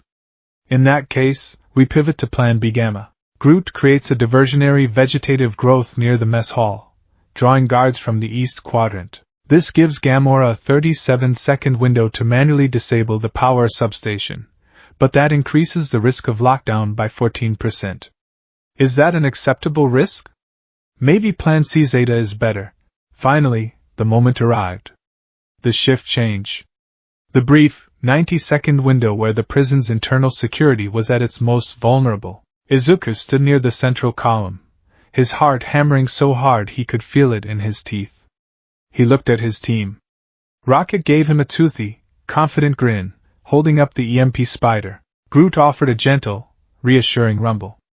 Gamora gave a sharp, single nod, her eyes focused and deadly. Drax cracked his knuckles, the sound echoing like gunshots, a terrifying smile plastered on his face. Okay, Izuku whispered into the cheap comlink Rocket had jury-rigged for them. Phase 1. On my mark. 3, 2, 1. Mark. It began not with a bang, but with an insult. Drax strode into the center of the commons, right into the territory of a gang of Zeronian behemoths, creatures known for their strength and their spectacularly short tempers. He stopped in front of their leader, a mountain of scarred flesh named Moloch the Crusher. Your mother is a Sajit, Drax stated, his voice calm and clear, carrying across the suddenly quiet commons. For those who understood Zeronian culture, it was the most grievous insult imaginable, a complex slur involving accusations of poor hygiene, questionable parentage, and a preference for bland-tasting vegetation. Moloch's piggish eyes widened, then narrowed into slits of pure rage. He let out a bellow that shook the very foundations of the cell block and charged. That was the spark. The riot exploded. Gangs that had been nursing grudges for years saw their chance. The commons erupted into a full-scale brawl. Distraction initiated. Izuku yelled into the comm, his voice a high-pitched squeak of adrenaline. Rocket, now! Rocket scurried up a support beam and, with a flick of his wrist, tossed the EMP device. It sailed through the air and magnetically clamped onto the ceiling, right in the center of the guard's overhead gantry. He pressed the detonator. There was a faint whump and a brief, silent pulse of blue light. On the gantry above, every guard in the commons froze. Their helmet lights flickered and died. Several of them groaned and clutched their stomachs, the subaudible frequency doing its work. Their response to the riot was instantly, catastrophically crippled. Phase 2. Go, go, go! Izuku commanded. While the chaos of the riot drew every eye, their team moved like ghosts. Groot, at a 45-degree angle, please. Izuku directed, pointing up at the maintenance panel on the massive power conduit. Compensate for the gravimetric shear from air vent 7B. Groot's arm extended, not as a crude limb, but as a beautifully woven lattice of wood, strong and stable. He gently scooped Izuku up. The ride was surprisingly smooth. As he ascended, Izuku watched the chaos below. Drax was a force of nature, a whirlwind of gray destruction, taking on a dozen inmates at once and clearly having the time of his life. They reached the panel, 40 feet up. Hold steady, Groot, Izuku instructed. He pulled out a small, cylindrical device from his pocket, a sonic resonator Rocket had fashioned from a grooming tool. OK, series for kinetic lock. 4-pin tumbler sequence. It's a vibration-based lock, not electronic. They thought that would make it more secure. They didn't count on someone having a detailed schematic and a variable frequency resonator. He placed the device on the panel. Instead of trying to brute force it, he began humming a specific series of notes, his fingers adjusting a dial on the resonator. OK, first pin is a G-sharp, second is a low C, third is... He paused, listening intently. F minor, and the last one is a B-flat. With a soft click, the panel sprang open. I'm in, he announced triumphantly. Inside was a dizzying array of glowing cables and circuit boards. He pulled out a data jack and plugged it into a port labeled Auxiliary Command Override. Rocket, I'm patched in. The system is yours. Disable internal defenses and prepare to cut the gravity matrix on my signal. Copy that, Commander Deku. Rocket's voice crackled back, laced with manic glee. Slicing through their firewalls now. Ooh, they're using a Cree-based encryption. Cute. And I'm in. Man, it's like they wanted us to escape. Below, Gamora was already on the move, a green-skinned shadow flowing through the chaos of the riot. She used the brawling inmates as cover, vaulting over a table here, sliding under a flailing limb there. She moved with a purpose that was terrifying to behold, heading for the heavily fortified passage that led to the impound bay. Suddenly, a new threat emerged.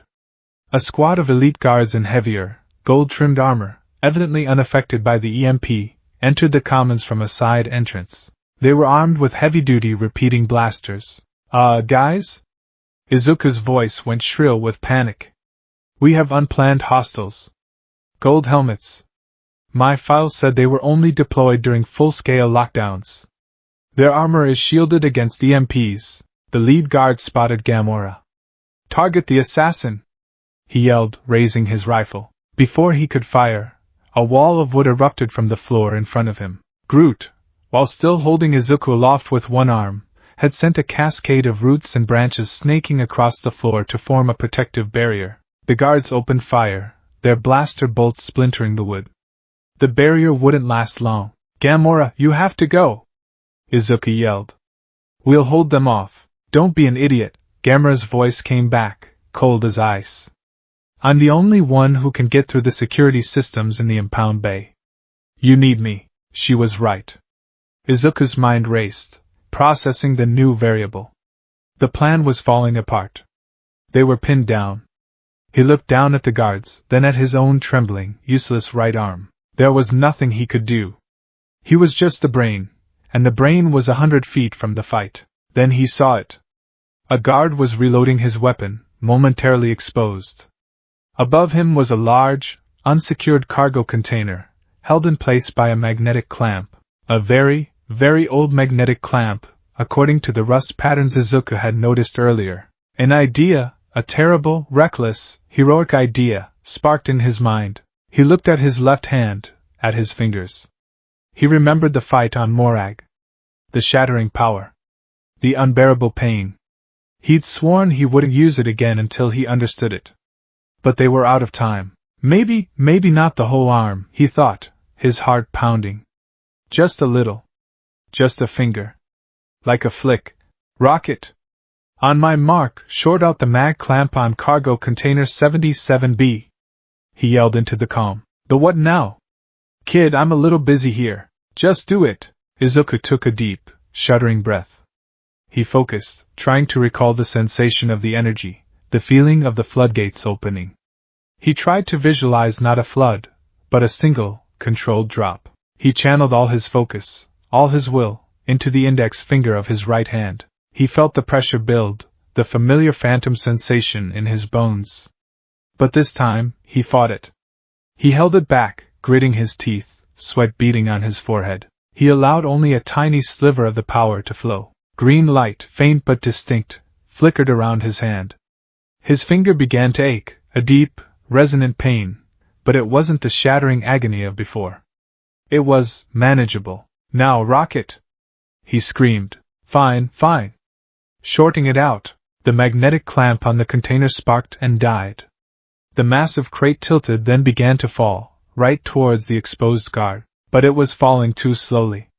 The guard had noticed. He was already scrambling to get out of the way. With a defiant yell that was more all might than Deku, Izuku flicked his glowing finger. A tiny, almost invisible shockwave erupted from his fingertip.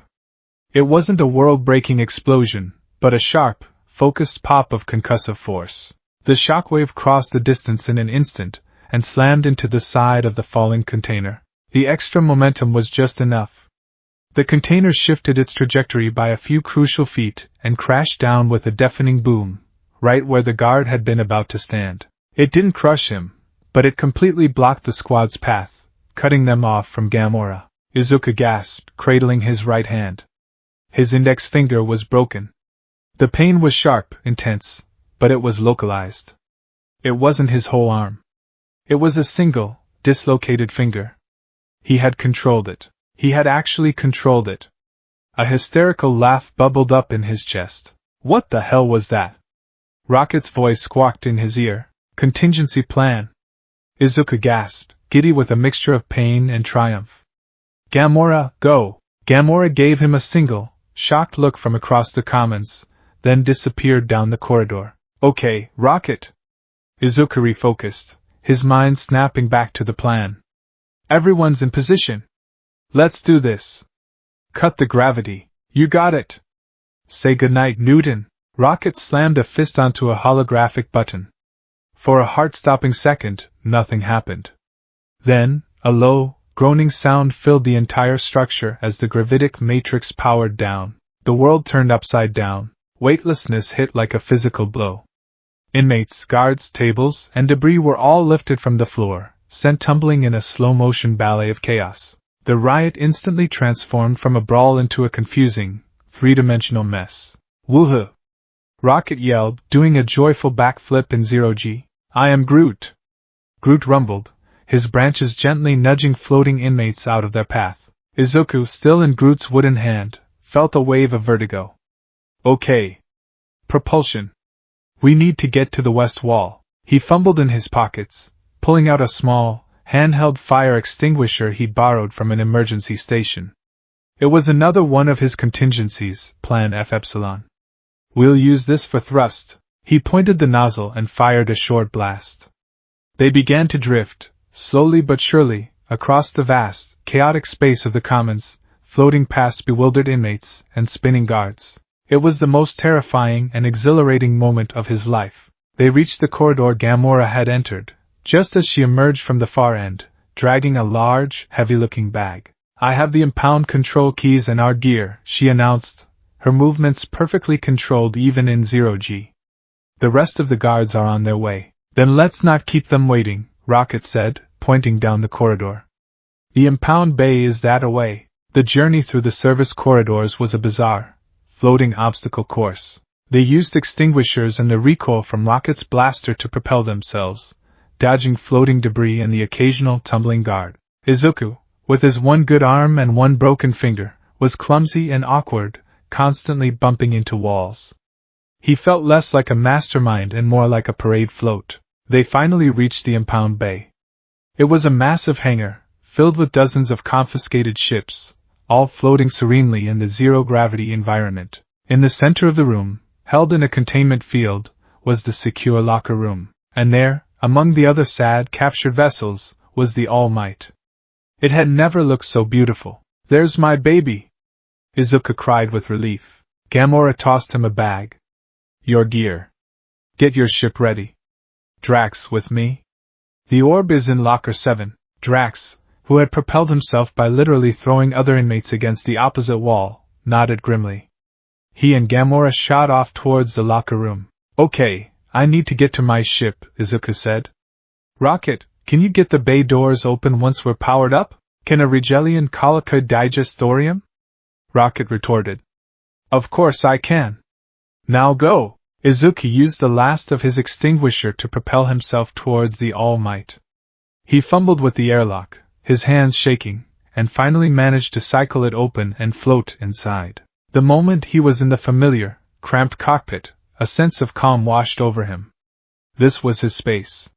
He knew every switch, every flicker of a faulty light. He strapped himself in and began the power-up sequence. The ship's internal gravity generators kicked in with a groan, and the familiar feeling of weight returned. The lights flickered to life. His beat-up CD player, still plugged into the console, lit up. Through the cockpit viewport, he saw Gamora and Drax reach the locker room. They bypassed the security with brutal efficiency, Gamora disabling the electronics while Drax simply ripped a reinforced steel door off its hinges. But as they emerged with the orb, the main doors to the impound bay burst open. A dozen more gold-helmeted guards swarmed in, their flight packs allowing them to navigate the 0G with ease. "They've got us surrounded!" Rocket's voice yelled over the comm. Gamora and Drax were pinned down, taking cover behind a floating cargo hauler. Izuku's hands flew across the controls of the All Might. "I see them! I'm coming!" He fired up the main thrusters. The ship roared to life, lurching forward. He piloted the clumsy vessel through the 0G hangar, a space it was never designed to navigate, weaving around floating ships and debris. It was like trying to fly a submarine through an asteroid field. He brought the ship around, positioning the side loading ramp to face Gamora and Drax. "Get ready to jump!" he yelled. A guard spotted him. "Target the M ship." Blaster fire peppered the All Might's hull, the impacts shaking the whole cockpit.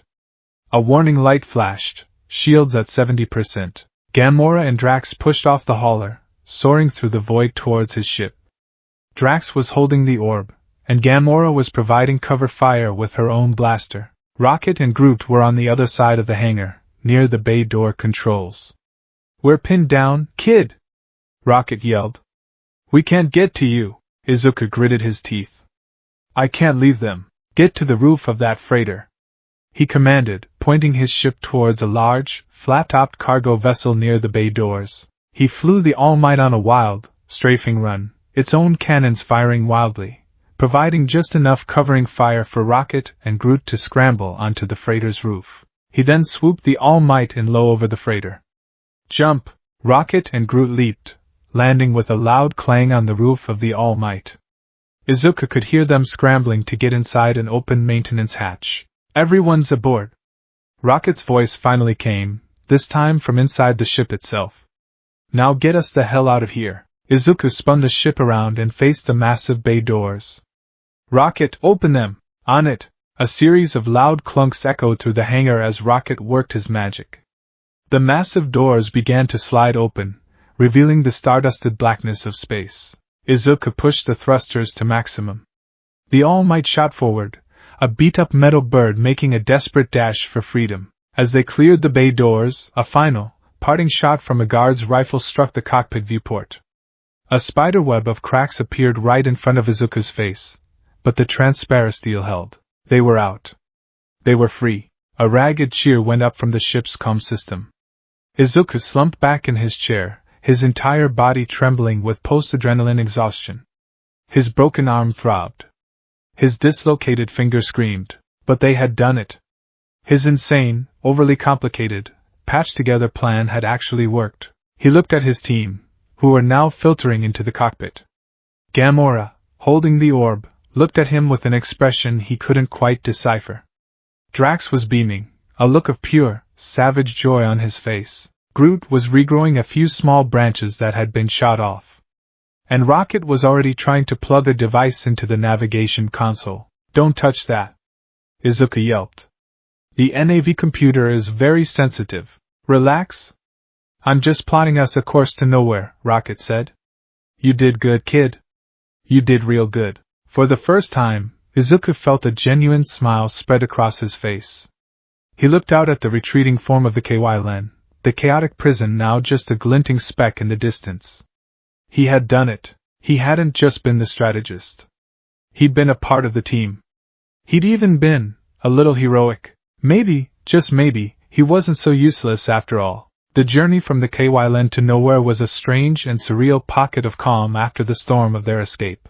The All Might, groaning and sputtering from the abuse it had suffered, limped through the shimmering corridors of hyperspace. Inside its cramped confines, a fragile, unspoken truce had settled over its 5 occupants. They were not friends, not yet. They were a collection of jagged pieces, thrown together by circumstance, who had discovered they momentarily fit. Izuku was in a state of perpetual, low-grade anxiety.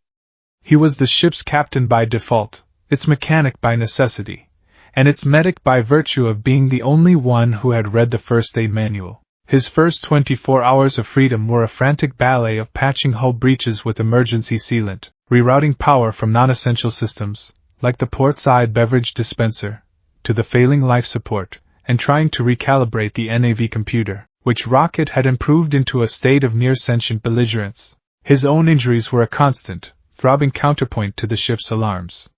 His right arm, still in its crude sling, was a useless weight, the bones knitting with agonizing slowness. His left index finger, which he had clumsily reset and taped to a hydrospanner, was a swollen, purple sausage. He was operating at a significant physical deficit, a fact that only sharpened the frantic edge of his thoughts. He was tending to a sparking console on the bridge when Gamora approached, silent as a shadow. She held out a small, metallic object. It was a dermal regenerator, sleek and silver. "Your finger," she said, her voice flat. It wasn't a question. "Your splint is inadequate. The bone is not set correctly. It will heal improperly." Izuku looked from the device to her face. Her expression was unreadable, but her eyes, for the first time, seemed to hold something other than cold assessment. It might have been curiosity. It might have been the barest flicker of concern. "Oh. Thanks," he stammered, fumbling to take it with his good hand. "I didn't think the medkit on this rust bucket had one of these." "It doesn't," she said. "It was part of my personal effects. I am proficient at hiding things." She guided his hand to the table and, with a touch that was both surprisingly gentle and unnervingly precise, removed his makeshift splint. She examined the dislocated finger, her brow furrowed in concentration. Izuku held his breath, acutely aware of the galaxy's deadliest woman holding his hand. "You were foolish," she stated, activating the regenerator. A cool, blue light washed over his finger, and he felt a tingling sensation as microscopic nanites went to work, realigning the bone and knitting the torn tissues. "Your plan was sound, but your execution was reckless. That stunt with the container nearly got you killed." "It worked, though," Izuku countered, his voice small. "It saved you." Gamora paused, the blue light of the regenerator reflecting in her dark eyes. "Yes," she admitted, her voice barely a whisper. "It did." She finished the procedure and handed the device back. "Do not expect me to thank you. You created a complication I was then forced to solve. But it was a well-executed complication. For Gamora, that was the equivalent of a heartfelt commendation. Izuku felt a warmth spread through his chest that had nothing to do with the healing nanites. Their strange moment of connection was shattered by a loud clanging from the engine room, followed by a string of curses that were creative even by Ravager standards. That blasted, fur-faced, entropy-loving son of a Flarvian mud leech. Rocket's voice shrieked. I will turn your ship into a self-aware toaster. Izuku sighed, running his good hand through his already messy green hair. He hurried to the engine room to find Rocket standing over the exposed energy core, holding 2 crackling power conduits. Drax stood nearby, looking proud. Groot was attempting to root himself in a floor grate, seemingly for moral support. What's going on? Izuku asked, his voice laced with dread. I was merely attempting to help. Drax boomed, gesturing to the core. The small one said the power flow was inefficient. I increased its efficiency by removing the unnecessary regulator. Izuku's eyes widened in horror. The unnecessary? That's the primary coolant regulator. Without that, the core will overheat and breach in less than 10 minutes. That's what I've been telling him. Rocket screeched, wrestling with the conduits. But does the walking thesaurus listen? No. He just sees a shiny knob and thinks, this is a thing I can pull off. It was indeed shiny, Drax confirmed, nodding sagely. A high-pitched alarm began to blare throughout the ship. Red lights flashed, painting the chaotic scene in apocalyptic hues. We're all going to die, Izuku whimpered, his carefully constructed composure crumbling. He immediately shook his head, slapping his own cheeks. No. No. Focus. Analyze. Problem, imminent core breach. Solution, re-engage the coolant regulator. He looked at the sparking mess in Rocket's paws. That's not going to be possible, is it? Not unless you want to reattach these live conduits by hand and get fried into a carbon briquette. Rocket snapped. The emergency shunt is fried. The whole system needs to be rebooted. Izuku's eyes darted around the engine room, his mind a whirlwind of schematics and desperation. He saw it. A secondary coolant valve, a manual one, designed for deep space maintenance. It was a relic, rarely used. It was also located behind a thick bulkhead that was sealed shut. There! He yelled over the alarm. Drax? That panel! I need you to open it. Drax's eyes lit up. You require me to destroy something? Yes. Please! Destroy it with extreme prejudice. With a roar of pure joy, Drax slammed his fists into the bulkhead. The metal dented. He roared again and punched it a second time, his muscles straining. With a third mighty blow, the panel ripped from its moorings, revealing the large, will-like valve behind it. Turn it!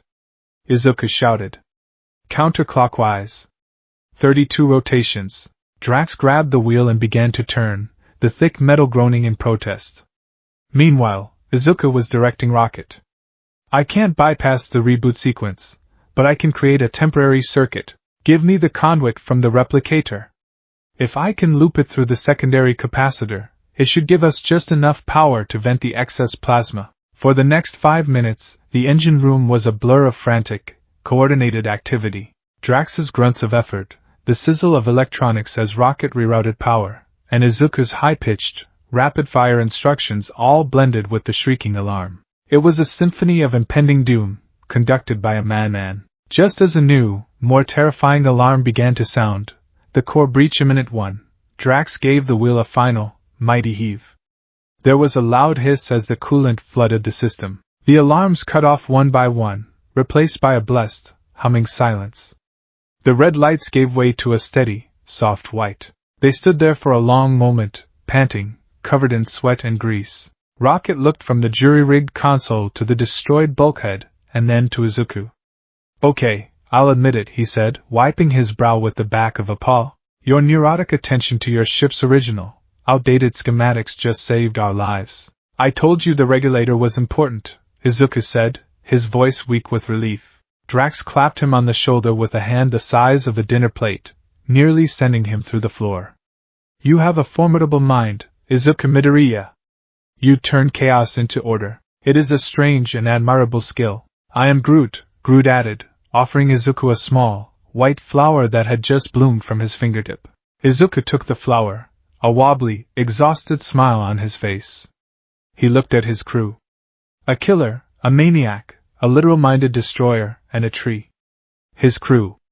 And somehow, against all odds, they were still alive. When they finally arrived, nowhere filled the viewport. It was a sight that defied all logic and reason. The decapitated head of a long-dead celestial, miles high, its crystalline bone structure glittering with a billion lights. It was a cosmic skull turned into a sprawling, lawless mining colony and black market hub. Ships swarmed around it like flies, diving into its cavernous eye sockets and gaping maw. It was a place of immense history and profound decay. Whoa, Izuku breathed, his face pressed against the viewport. The Celestial Mining Guild terraformed the head's interior nervous system and set up shop, Rocket explained, already looking more at home than he had anywhere else. There ain't no law here. No Novacore. Just the Tyvan group, and they don't care what you do as long as you're spending money. The lawlessness was a palpable thing. As they navigated the chaotic docking bays built into the Celestial's cranium, Izuku saw deals going down in plain sight. Crates of illegal weapons being exchanged for cages of exotic, whimpering creatures. He saw a brawl in a zero-G bar that ended with a large alien being thrown out an airlock. There were no heroes here. There was no order. It was a society built on the principle of might makes right, the very thing he'd always believed heroes existed to fight against. It was terrifying. And to the analytical part of his brain, it was utterly fascinating. He saw species he'd only read about in contraband data files. He saw technology that defied known physics.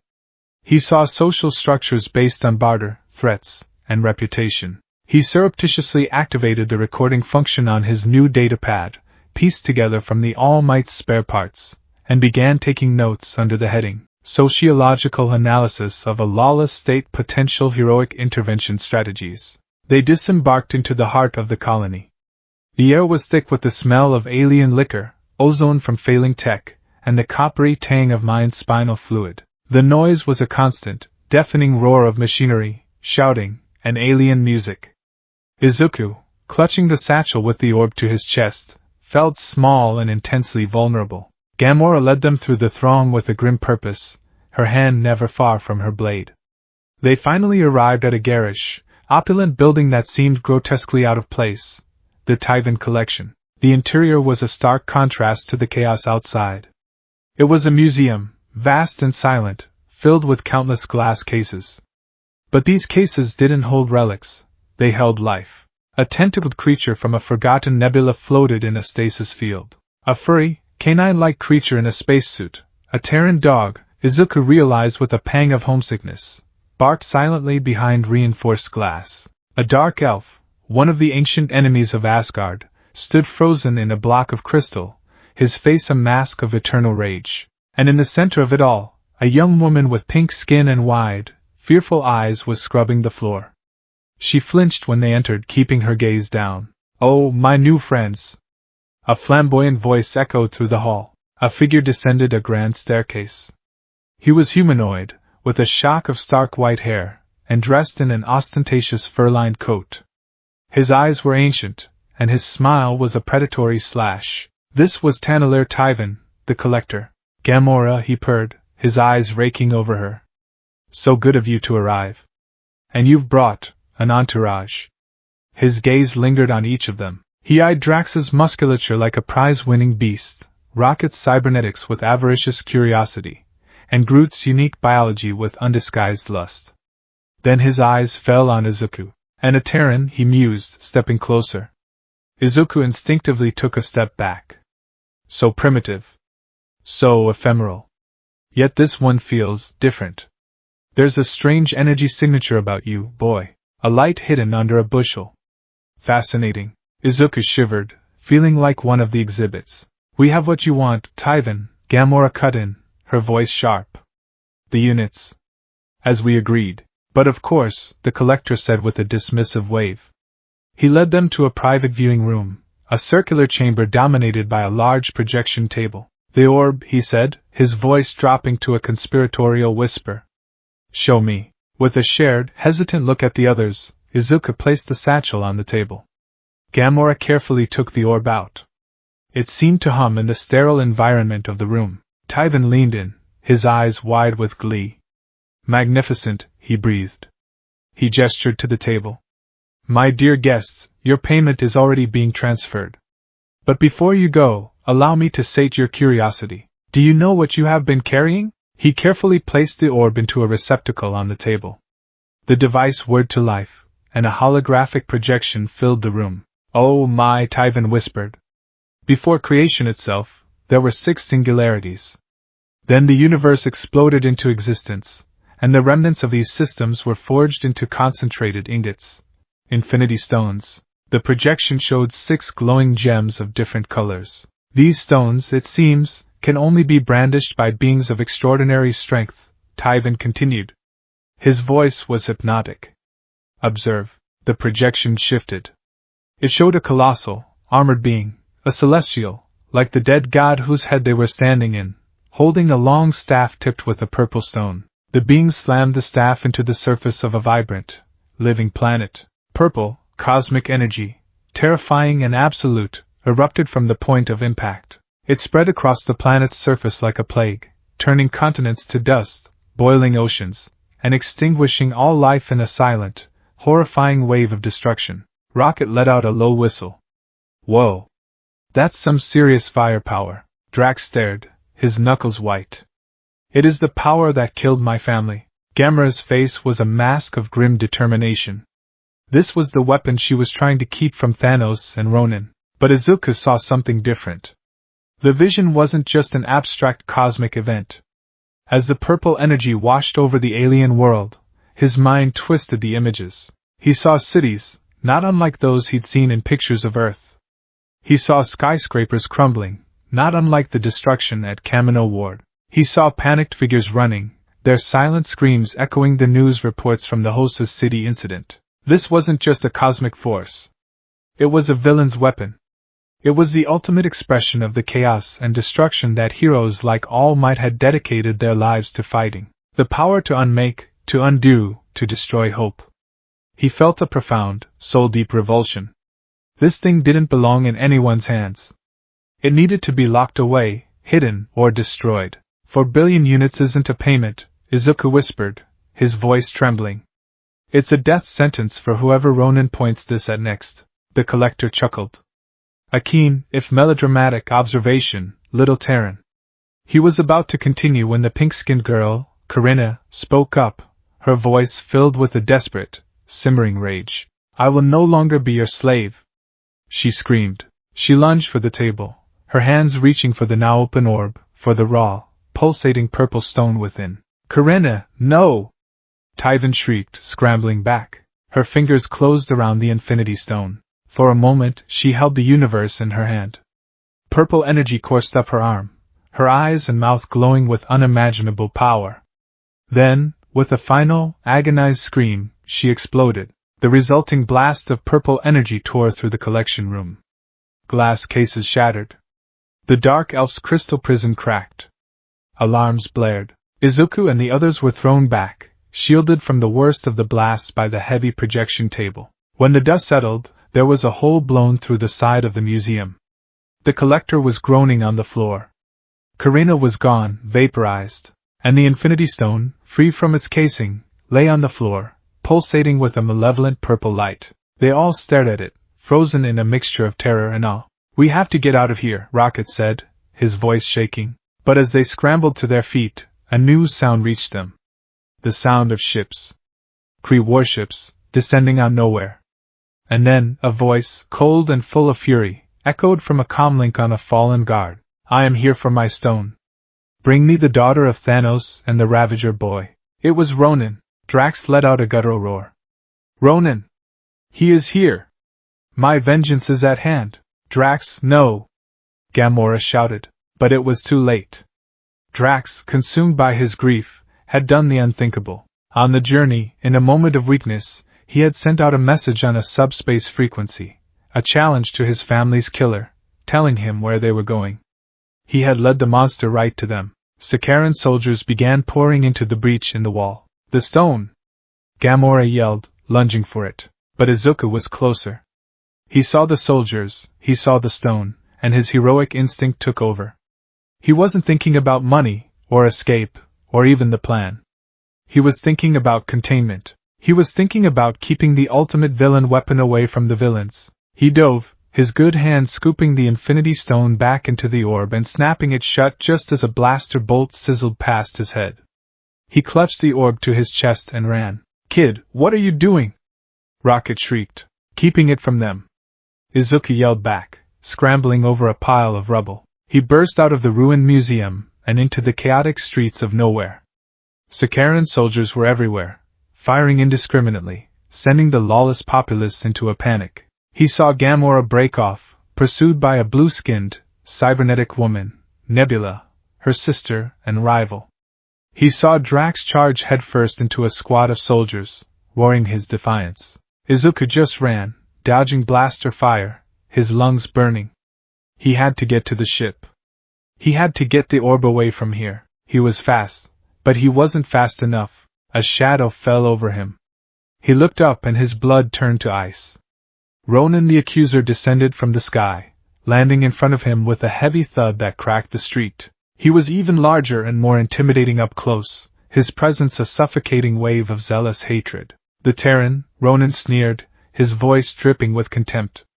"The insect from Morag with the strange light. You have caused me a great deal of trouble." Izuku backed away, his heart pounding a frantic rhythm of pure terror. He clutched the orb tighter. "Give me the stone, boy," Ronan commanded, taking a step forward. Izuku looked past him. He saw Rocket and Groot pinned down, trying to fight their way free. He saw Drax being overwhelmed, beaten to the ground by Ronan's elite guard. He saw his friends, his team, about to be killed, and in that moment, something inside him snapped. The fear was still there, but it was overshadowed by a blazing, protective fury. He wasn't going to let this happen. He wouldn't let another person suffer because of this monster. He dropped into a low stance, an awkward imitation of the All Might posters that had once adorned his bedroom wall. He held his shattered right arm close to his body and raised his left fist. Ronan laughed, a harsh, ugly sound. "You intend to fight me? You are nothing." Izuku knew he was right. He was no match for a Kree accuser. A flick of Ronan's wrist could probably kill him. But he had one weapon. One desperate, last-ditch, self-destructive trick. He took a deep breath, focusing all his will, all his desperation, all his heroic resolve. He opened the floodgates. The power erupted from him, not just in a single limb, but through his entire left side. Green, bioluminescent energy, brighter and more violent than ever before, exploded into existence. It wasn't the controlled flick from the KYLN. It wasn't the clumsy punch from Morag. This was a full-throated roar of power. The sleeve of his jumpsuit was shredded, and the very air around his fist crackled and warped.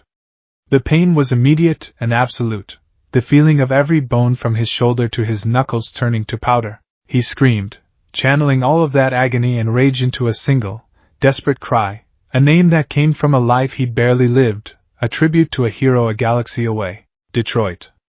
Smash! He punched the ground at Ronan's feet. The impact was apocalyptic. The street didn't just crack, it exploded. A massive shockwave of green energy and shattered pavement erupted outwards. The dozen Sakaran soldiers closest to him were blasted off their feet, sent tumbling through the air like broken dolls. The sheer force of the blast kicked up a massive cloud of dust and debris, momentarily obscuring the entire area. It bought them the second they needed. Rocket grabbed the stunned Drax. Groot's arm extended, snagging them both and pulling them back towards the relative safety of the docking bay. But the cost was devastating. Izuku collapsed to his knees, his entire left arm a mangled, smoking ruin. It hung limp and useless, shattered in 100 places. Black spots danced in his vision, and the world dissolved into a haze of white-hot pain. He had nothing left. Through the settling dust, Ronan emerged, completely unscathed. The blast hadn't even scratched his armor. He looked down at the pathetic, broken boy kneeling before him, a look of mild annoyance on his face. "A surprising display," Ronan said, his voice flat. But ultimately, meaningless. He reached down and effortlessly plucked the orb from Izuku's nerveless fingers. He then backhanded Izuku across the face. The blow was casual, dismissive, but it carried with it the force of a freight train. Izuku was sent flying, his head cracking against the wall before he slumped to the ground, unconscious. Ronan looked at the orb in his hand, then at the chaos surrounding him. He had what he came for. Leave the rest, he commanded his soldiers. Let this world choke on its own filth. We have the stone. With that, he turned and ascended back to his ship, leaving behind a broken city, a broken team, and a broken boy who had dared to stand in his way. The cost of being a hero, Izuku was learning, was agonizingly high.